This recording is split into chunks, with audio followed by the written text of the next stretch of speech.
I think Anubhava Prabhu yesterday completed chapter 6 from the 8th canto. So we are starting chapter 7 of the 8th canto with the first verse. So I think we're going to recite the English all the way until text 17. And then we'll cover the verse. Shukadeva Goswami said, O best of the Kurus, Maharaj Parikshit, the demigods and demons summoned Vaisuki kings of the serpent, requesting him to come and promising to give him a share of the nectar. Continue. They coiled Vaisuki around Mandara mountain as a churning rope, and with great pleasure they endeavor to produce nectar by churning the ocean of milk. The personality of Godhead, Ajita, grasped the front portion of the snake, and then the demigods followed. The leaders of the demons thought it unwise to hold the tail, the inauspicious portion of the snake. Instead, they wanted to hold the front, which had been taken by the personality of Godhead and the demigods, because the portion was auspicious and glorious. Thus the demons, on the plea that they were all highly advanced students of Vedic knowledge and were all famous for their worth and activities, protested that they wanted to hold the front of the snake. Text 4. Thus the demons remained silent, opposing the desire of the demigods. Seeing the demons and understanding their motive, the personality of God had smiled. Without discussion, he immediately accepted their proposal by grasping the tail of the snake, and the demigods followed him. After this, adjusting how the snake was to be held, the sons of Kashyapa, both demigods and demons, began their activities, desiring to get nectar by churning the ocean of milk. O son of the Pandya dynasty, when Mandara mountain was thus being used as a churning rod in the ocean of milk, it had no support, and therefore, although held by the strong hand of the demigods and demons, it sank into the water. Because the mountain had been sunk by strength of providence, the demigods and demons were disappointed, and their faces seemed to shrivel. Seeing the situation that had been created by the will of Spring, the unlimitedly powerful Lord, whose determination is infallible, took the wonderful shape of the tortoise, entered the water, and lifted the great Mandara mountain. When the demigods and demons saw the Mandara mountain had been lifted, they are unnerved and encouraged to begin journey again. The mountain rested on the back of the great tortoise, which extended for 800,000 miles like a large island. Text 10. O king, when the demigods and demons by the strength of their arms rotated Mahendra mountain on the back of the extraordinary tortoise, the tortoise accepted the rolling of the mountain as a means of scratching his body, and thus he felt a pleasing sensation. Thereafter, Lord Vishnu entered the demons as the quality of passion, demigods as the quality of goodness, the Vasuki as the quality of ignorance, to encourage them and increase their various types of strength and energy. Manifesting himself with the thousands of hands, and the Lord then appeared on the summit of Mandara mountain like another great mountain, and had moved Mandara mountain with one hand. In the upper planetary system, Lord Brahma and Lord Shiva, along with Indra, king of the heaven, and other demigods, offered prayer to the Lord and showered flowers upon him. The demigods and demons worked almost madly for the nectar, encouraged by the Lord, who was above and below the mountain, and who had entered the demigods, the demons, Vashuki, and the mountain itself. Because of the strength of the demigods and demons, the ocean of milk was so powerfully agitated that all the alligators in the water were very much perturbed. Nonetheless, the churning of the ocean continued in this way. Vasuki had thousands of eyes and mouths. From his mouth he breathed smoke and blazing fire, which affected the demons, headed by Pauloma, Kalia, Bali, and Ivala. Thus the demons, who appeared like saral trees burned by a forest fire, gradually became powerless.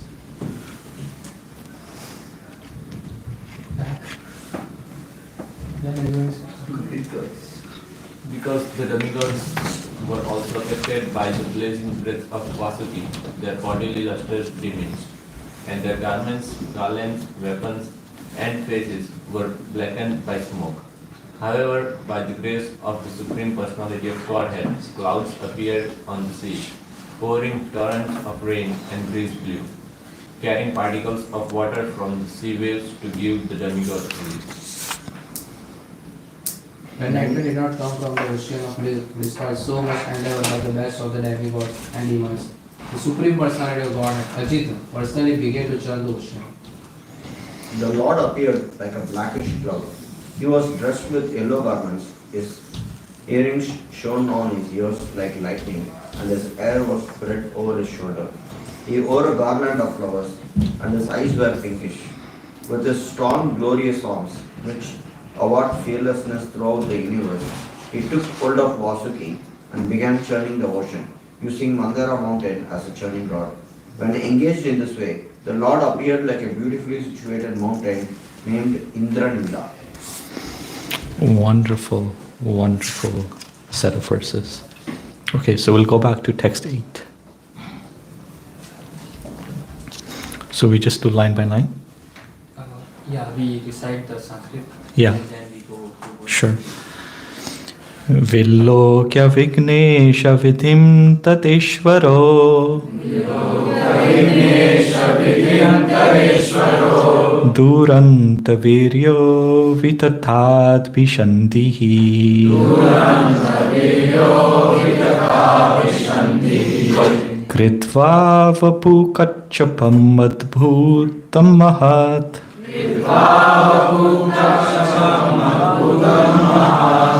Pravrishyato-yam girimujjahara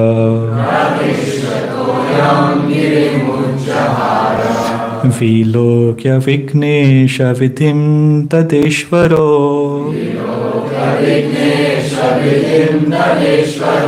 Duranta Viryo Vitathat Bhisandihi Kritva Vapu Kachapam Adbhutam Mahat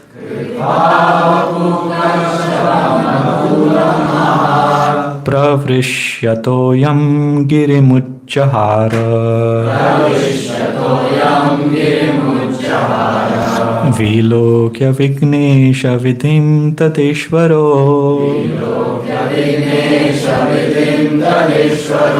Duranta Viryo Vitathat Bhisandihi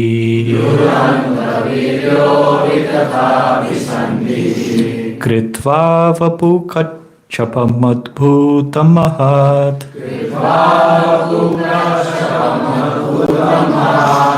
Pravrishyato-yam girimujjahara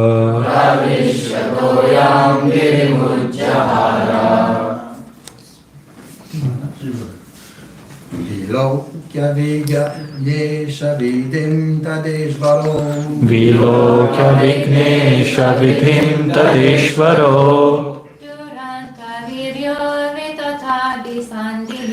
Duranta Viryo Vitathat Bhisandihi Kritva Vapu Kachapam Adbhutam Mahat Kritva Vapu Kachapam Adbhutam Mahat Pravrishyato-yam girimujjahara Vilokya Vignesha Vidhim Tadeshvaro Vilokya Vignesha Vidhim Tadeshvaro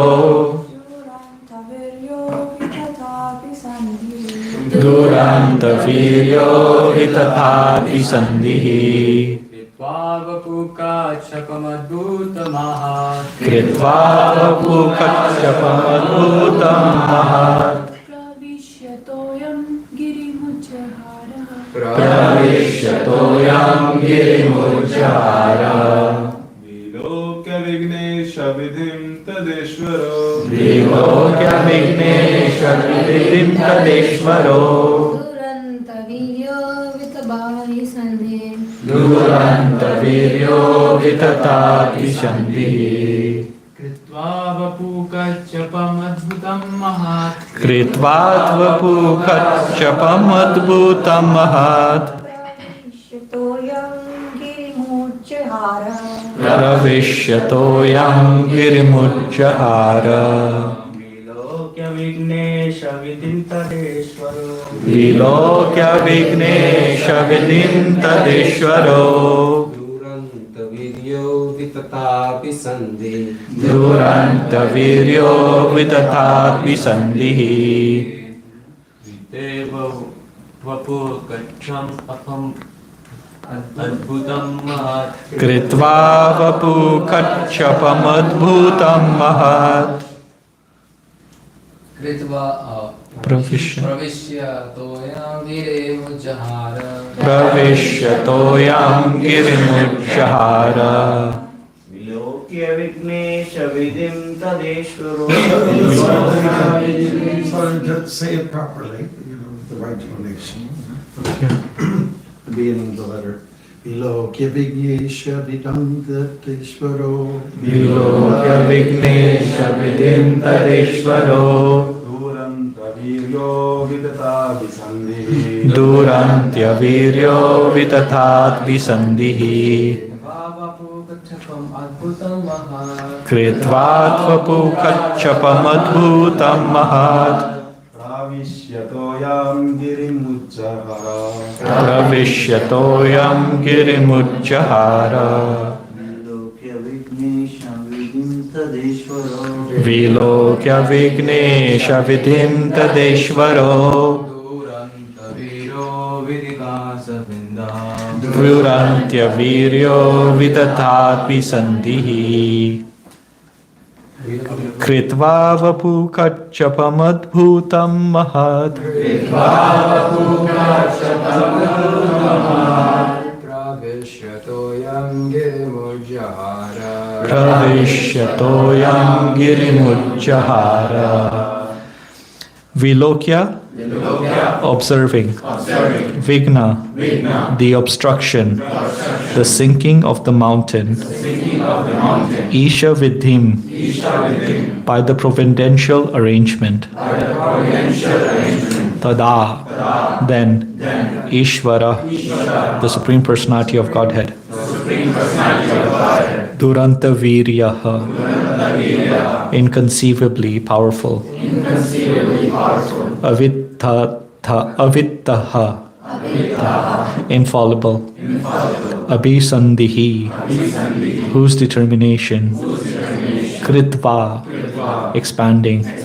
Vapu, body. Kachapam, tortoise. Adbhutam, wonderful. Mahat, very great. Pravishya, entering. Toyam, the water. Girim, the mountain. Mandara. Ujjahara, lifted. Translation and purport by His Divine Grace A.C. Bhaktivedanta Swami Srila Prabhupada Ki. Translation. Seeing the situation that had been created by the will of the Supreme, the unlimitedly powerful Lord, whose determination is infallible, took the wonderful shape of a tortoise, entered the water, and lifted the great Mandara mountain.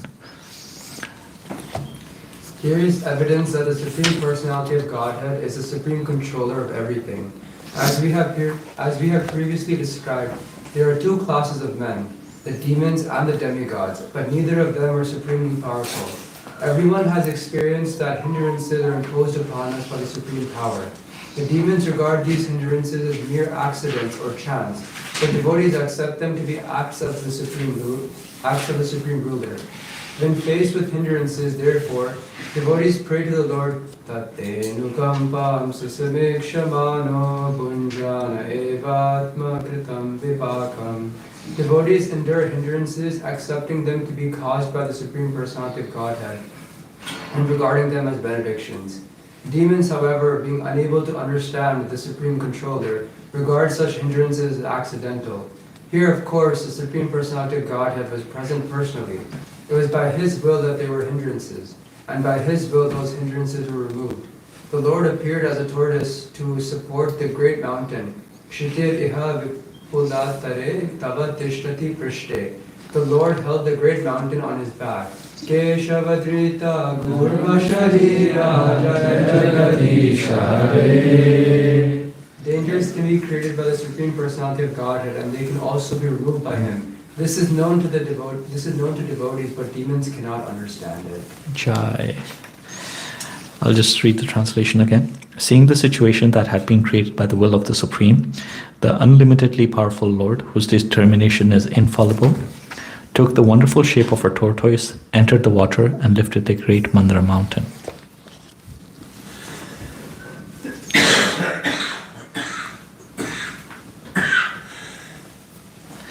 Thank you so much, dear devotees, for giving me this wonderful opportunity to speak on this wonderful pastime, which is actually, if we think about it, the appearance of one of the Lord's incarnations as Gurmadev. I would please like to ask for your blessings that I can say something that is of value to you, but also that is purifying for me. I would like to ask the blessings of His Holiness Bhakti Marg Swami, as well as Baba Prabhu. He said no. He that did this, so okay. So I'll get right into it. When I was reading this verse, I was thinking about how do I interpret this verse, and how can I sort of present this verse so that we can infuse a daily practice of sadhana bhakti in a very significant and meaningful manner. The traditional understanding of God, we know, is the remover of obstacles, right? Think about the obstacles that you're facing in your day-to-day life. When those obstacles or challenges come in your life, the way immediately your thought is, my dear Lord, please help me overcome this. So traditionally, we think of the Lord as someone who removes the obstacles, the challenges along the way. But this verse is actually, in a way, presenting a different side. Here he says, everyone has experienced that hindrances are imposed upon us by the supreme power. Devotees endure hindrances, accepting them to be caused by the Supreme Personality of Godhead and regarding them as benedictions. So this is interesting that traditionally we think of Krishna as God as removing hindrances, removing challenges from our life. But Srila Prabhupada here is presenting an additional idea that the Lord is not only tasked or does not only remove hindrances from our life, but He actually places hindrances in our life. Now, Prabhupada in this purport then delineates the two. He says that the devotees take these hindrances, these challenges, these reversals in our lives as mercy of the Lord. And then demons, atheists in one sense, do not even regard, because they do not even believe in the presence of the Lord, any obstacle that comes is attributed to mere chance. But what if you're in the middle? As some of us may be, not all of us. But what if you're in the middle, in the sense that you recognize that reversals and obstacles have been placed in your life by Krishna, but you cannot yet see how this is a benediction. Think about the obstacles that are in your life. So most of you are students. I remember when I was a student, my biggest anxiety was that I would need to get a full-time job, right? Let alone a full-time. I wasn't even, at that time, I graduated in 2020 at the height of the pandemic. I couldn't even get a job part-time, in the field I wanted to anyways. I could practice, but yeah. So then you think, and then when you put in the applications, I remember I put in about 108 applications. Out of which you get maybe one interview, right? And you're like, Krishna, why are you doing this? So most of us in the middle, where we see that Krishna is placing some obstacles in our life, but we can't really see how they're acts of mercy, they're benediction. That can actually, if you think about it, when someone is faced with a great reversal, a great obstacle in their life, this can actually be a cause of anger, a cause of sadness, and sometimes it may even depart us from their faith if it's heavy enough. Yeah? So today, what we want to sort of uncover is that how do we begin our journey to move towards going from this idea where we may say that yes, this obstacle may come from Krishna, but then how do we move towards actually accepting that obstacle as mercy, as a benediction from Krishna to help us enhance our relationship? So that is going to be the crux of the talk today. Logically, one more point, it makes sense that Krishna is the source of obstacles too. In the Govindamadi Purusham prayers that we sing in the morning, the prayers that we sing when we are greeting the deities, those prayers are known as Brahma Samhita. The first verse of the Brahma Samhita is what? Ishvara Parama Krishna Sachidananda Vigraha Anadiradir Govinda Sarva Karana Karanam. Sarva Karana Karanam, the cause of all causes. So if he's the cause of all causes, then he's the cause, the ultimate cause behind obstacles. But then he's also the ultimate cause behind removing those obstacles. So anyways, let's get into it. Now, let's start to actually understand why Krishna does this. And I would like to preface what I'm about to say by referring to Canto 1, where Bhishma Dev, when he's lying on the bed of arrows, Yudhishthira Maharaj has come to him and has asked him, Bhishma Dev Yudhishthira Maharaj is asking him for advice, and Bhishma Dev gives a very elaborate explanation. The one thing that Bhishma Dev says is that, he refers to the Pandavas that you're all pious, you are all religious. Arjuna is a pure devotee of the Lord. We know, they're all very pakka devotees of Krishna. Krishna really loves them. But then Krishna still places them in a lot of difficulties. And so Bhishma Dev says that one cannot understand the supreme will of Krishna. It's inconceivable. So I'll preface what I'm about to say with that it's inconceivable. The reason why Krishna does something, we absolutely do not know. But I'll present one reason. There might be multiple reasons why Krishna does place obstacle or doesn't place obstacles in someone's life. But I like to uncover one reason why he may place obstacles in our life. And that the reason, the understanding comes from this verse that Abhinav Prabhu recited so nicely. Tattenu kampam susamikshamano bhunjana evatma kritam vipakam. The exact translation of this verse, it's a really, really nice verse from Canto 10. I know we're in Canto 8, when we get to Canto 10, make sure this is, if I can please request the organizers that whoever is speaking at that time, make sure they use this verse. It's a really nice verse. The translation is, my dear Lord, one who earnestly waits for you to bestow your causeless mercy upon him, all the while patiently suffering the reactions of his past misdeeds and offering you respectful obeisances with his heart, words, and body, is surely eligible for liberation, for it has become his rightful claim. Amazing verse. But the part I want to emphasize is patiently suffering the reaction of his past misdeeds. So one of the reasons why Krishna, so based on this, you can guess what I'm about to say next. One of the reasons why Krishna may place obstacles in our life is to help us get rid of the reactions of our past sinful activities. And to explain this, there are theological understandings in the world that paint God as, someone who delivers punishment. But the Vedic understanding, the Gaudiya Vaishnava understanding of the Lord is a lot more compassionate. Is that instead of someone who delivers punishment, it's someone who actually helps us become the best version of ourselves. And I would like to help you understand this, or help us understand this principle. So in Canto 3, there is a chapter called the description of the kingdom of God. In that, one of the things that is uncovered there, and this is the description of Vaikuntha, and one of the things that is uncovered there is how in Vaikuntha everything is beautiful. Vaikuntha is ruled by opulence.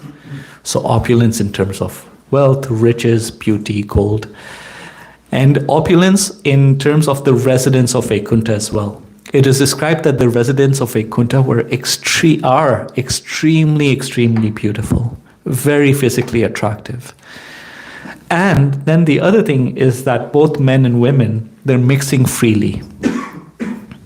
You know, as soon as I read that, I was like, hold up. This is a little Haribo, you know.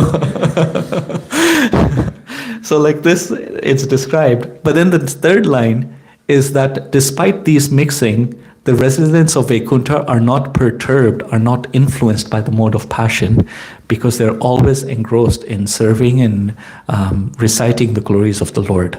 Their minds are always absorbed in the Lord, right? So when I was reading this, I was just thinking, what if the people in this world were to go to Vaikuntha? Let's imagine that, yeah? With our conditionings and how easily we are influenced by the mode of passion, if we were to go to Vaikuntha and a beautiful woman or man came to us, we'll have butterflies in our stomach, right? And that will disrupt the mood of Vaikuntha. We all have experienced this, where we've organized, I'm looking at the devotees I serve with on Thursdays, where we've organized program and we have worked so hard to cultivate a proper mood, but then you have someone who comes and disrupts that mood. Yeah, it's just, but I'm sure we have all organized that there's a mood that we have tried to cultivate, and someone comes and disrupts that. What do? We try to coax and do some damage control to make sure that mood is not disturbed, right? Sometimes then we say that maybe if you can just change the way you're presenting yourself or this and that, just to help us maintain that mood. So similarly, in Vaikuntha, in order to gain entrance to Vaikuntha, one of the requirements is that the lust from our heart, this mode of passion, we rise above it, so that we do not disrupt the mood. Now, one of the ways we can do that is, of course, through challenges and obstacles in our current state, so that we can actively rise above that obstacle. So in this way, once we rise above that obstacle, then we are qualified to be in the presence of all these, beautiful Vaikuntha people, Vaikuntha, you can say these Vishnu Dutas, and we don't disrupt the mood because we are not under the influence of passion. I know I painted a picture, but the basic principle is, in order to gain entry into the association of the Lord, there are certain things that we need to rise above. It's like a prerequisite we need to do in order to gain entry into that. Now, the way the Lord can do that is by placing obstacles in our life that help us actually elevate and purify us from that, you can say, shortcoming, so we can rise above it. So that is one reason, right? I sort of went about it in a roundabout way, but the whole point is, one of the reasons why Krishna places obstacles in our life is so that we can get purified, so that we can actually enter into an environment where we can be in a very loving relationship with him and with other devotees that is free of envy, lust, pride, greed, so on and so forth. So that is one reason why Krishna may place obstacles in our life. But this question is, thank you so much, Prabhu. This is really great for people who are still, working through and trying to become pure devotees, or they're still on their journey of, devotional service of Krishna consciousness. But Krishna also places obstacles in the lives of pure devotees. So why is that? It's a rhetorical question. Sorry. The question is what you explained. Yeah. Is it okay if I come back to that at the end? Yeah. So Krishna also places obstacles in the lives of the pure devotees. For example, we know that Srila Prabhupada, he faced so many obstacles. There was one time when Srila Prabhupada was distributing his Back to Godhead magazines.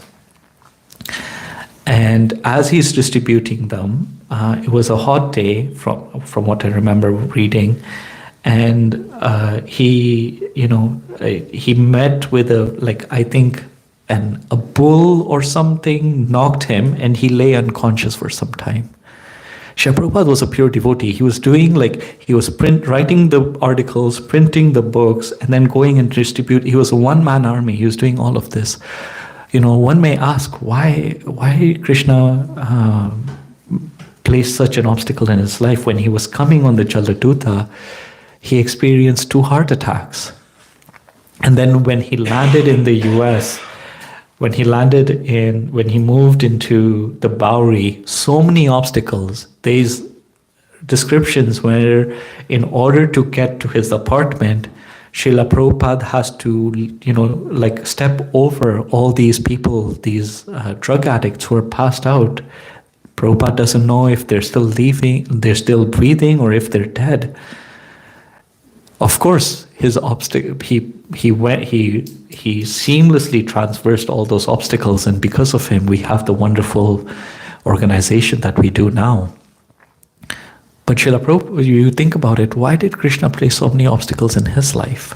And actually, I went and I just looked at Canto 1 of the Bhagavatam, and the most interesting aspect about the Bhagavatam is no devotee in the Bhagavatam, no main character devotee in the Bhagavatam is having a good time. Sonaka rishis, represented by the sages of Naimisharanya, are in anxiety because they see the effects of Kali Yuga coming. So they approach Sutta Goswami. The next story that we see is between Vyasadeva and Narad. Vyasadeva wants to write the Bhagavatam, but he's also not having a good time because he's like, I've written all these Vedic scriptures and I still feel incomplete. Then another story is Draupadi. Her sons get killed. They get brutally murdered at night. Then Ashwatthama launches the Brahmastra onto Uttara's womb towards Maharaj Parikshit. Then Bhishma Dev is on a bed of every devotee, and this is just Canto 1. I'm just taking the highlights, right? So every devotee is placed, and there are so many obstacles that come into a devotee's life. So why does Krishna do this? And for, again, multiple reasons, thousands, in unlimited number of reasons.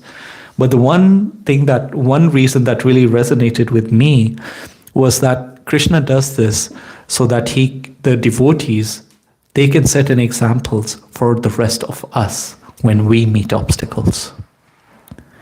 When Shaunaka Rishi and the sages of Naimisharanya, as you all must have read in these Bhagavatam classes, when they're faced with all this anxiety, what do?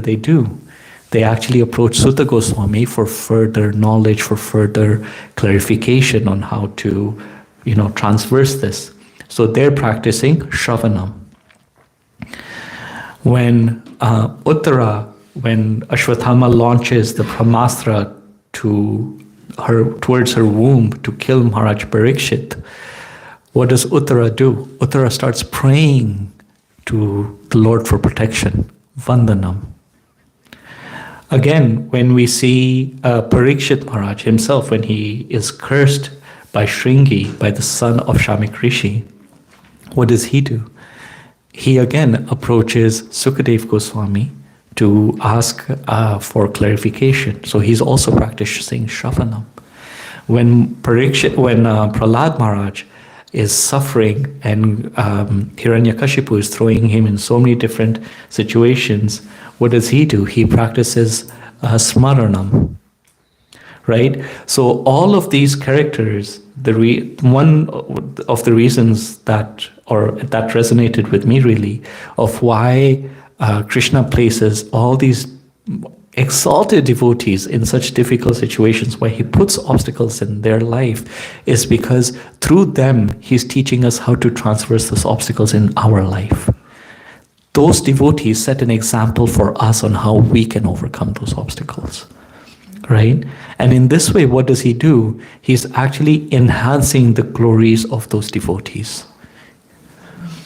Now, the one thing I want to say, and in conclusion, is that you may think that, oh, like this obstacle has come, or we may think that this obstacle has come into my life. Okay, like, you know, I can just like, you know, I'll try to work through it, or you may not have the motivation, or how do you say? Because working through an obstacle in the right frame of mind is an austerity for those who've experienced it. Right? What's the easiest path when we are hit with the reversal? The easiest path is the most removed from, you know, piety and religiosity. But in order to go through an obstacle in the right frame of mind, one mindset that we can keep is that first that is an opportunity for us to actually deepen our sadhana bhakti. As I mentioned, each of those examples that I mentioned, they're practicing or deepening each anga of devotional service. Shravanam, Kirtanam, Vishnu Smaranam, then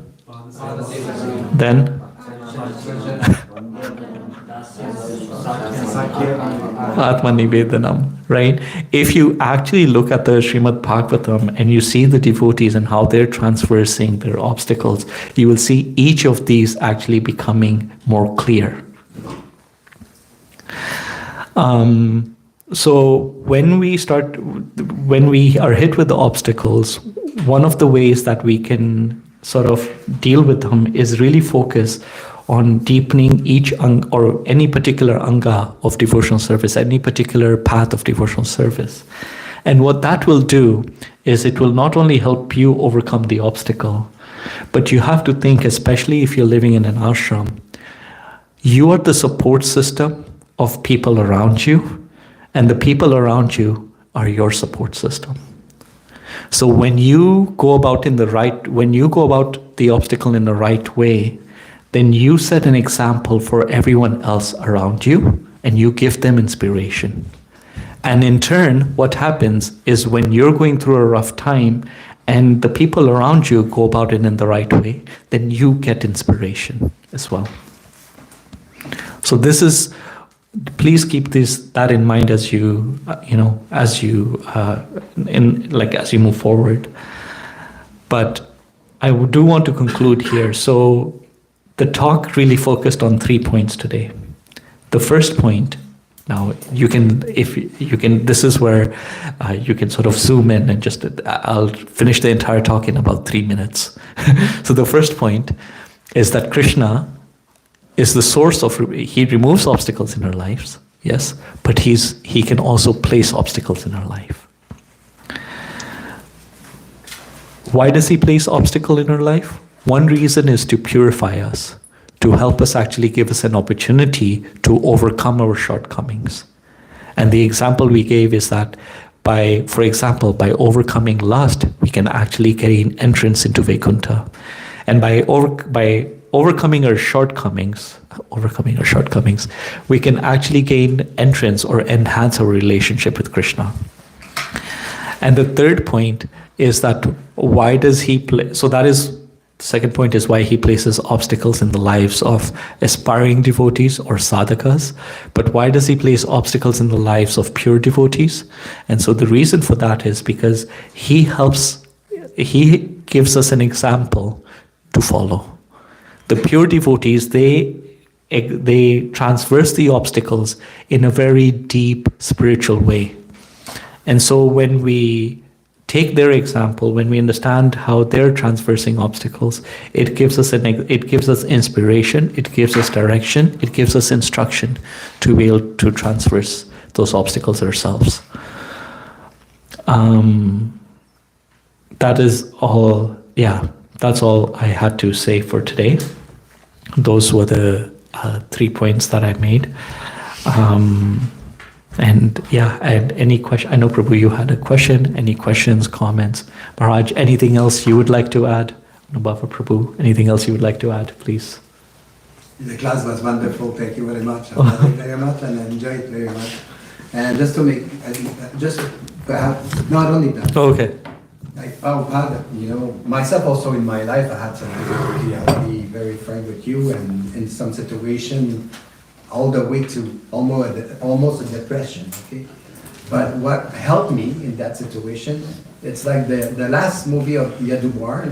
Prabhupada is like talking about the difficulty he had in the beginning, and in one point, when he's talking, he says, "I was so depressed." Prabhupada's mentioning it like that, but he says it with a very low voice, like just to make you understand that he went through that situation too, because at the beginning he had so much difficulty doing so much tests. But you were right; it teach us a lot of how to persevere in Krishna consciousness in our devotional service also. Yeah, that was great. Thank you very much. Thank you so much. Yeah, thank you very much. I like the point about devotees having a tough time. I mean, everyone really does. It's not just like a bowl of roses or eating cherries all the time. These difficulties make us strong. We should strive for that. That's why we do the polar bear chapel walk in the morning.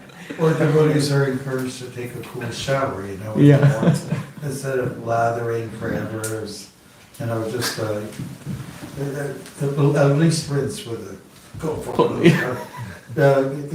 Develop toughness. That's all I'm saying. That's great. Thank you very much. Thank you so much. The pronunciation is tortoise. Tortoise. No, tortoise. It's not tortoise. Tortoise. Some of you are saying tortoise. It's tortoise. Tortoise. Like Toronto. Just like Toronto. Just to say it right. Speaking publicly. One thing I just remembered. So this must have been 2017, 2018, something like that. I was studying in Edmonton, Alberta, and Bhakti Marg Maharaj had come. And in the evening, we were going, if you've been to the Edmonton temple, there's you can go for a walk on the street, on the tarmac out there. And I remember we were walking, we were just coming up to the temple on the tarmac. And I remember asking Maharaj, that Maharaj, in the course of devotional life, there are so many difficulties. How do you keep going? And he said, and he just looked around, he's like, we're walking on this road. There are all these potholes, but we keep on walking. And since then, Maharaj, it has really stayed with me. So thank you. So it's good to go to a road where there's potholes. We just keep walking, right? Anyways. Yes, Prabhu, you had a question? Prabhu, you mentioned Krishna is the cause of all the problems, all the hindrances and obstacles in our lives. At the same time, Krishna mentions that he doesn't enter in our free will. Yes. Our free will is done by us, the acts that we do. He doesn't interfere in them, but the results of that free will, in the results, he interferes. So, are we not responsible for the hindrances? Or how can we blame him?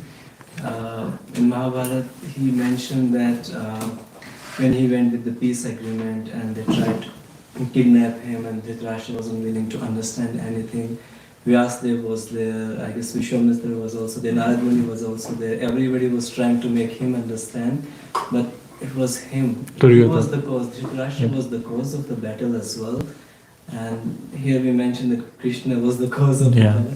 So somewhere, there's some confusion. It's very difficult to differentiate between our result of our actions or Krishna's that mercy or benediction in the form of hindrances. I would love to hear Maharaj's and Prabhu's thoughts on this, but I can tell from what I understand is, so for any action for it to sort of move forward, for it to actually manifest, you need a few elements. So one is your desire or effort. The other is like the material energy, it mixes that. If you want to do an activity in this world, you need, like you can't transcend the laws of physics, right? So you need some input from the material energy. But then who sanctions it all? Krishna is the one who sanctions it. So you can have desire. He's not going to interfere in your free will. So if you want to do something, sure. But at the end of the day, he still has to sanction it. In Prahlad Maharaj says that a blade of grass does not even move without the sanction of the Supreme Will. So yes, you have desire, but Krishna still has to sanction it. So that's what we mean. So in a sense, like the war, Duryodhana wanted, that was his desire, he wanted the war. But nothing can move without Krishna's will anyway. That is but I would please, Maharaj Prabhu. No, it's getting a little late, so it's okay. You did a good job. Okay, sorry. We can maybe chat about this more, but yeah, sorry about that. Yeah, okay. The answer was good. Okay. Hare Krishna. Okay, thank you so much, Prabhu. Hare Krishna.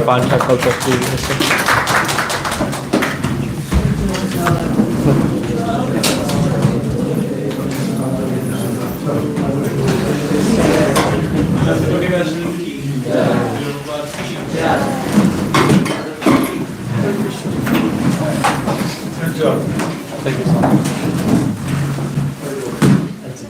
Oh, yeah. Sorry, so basically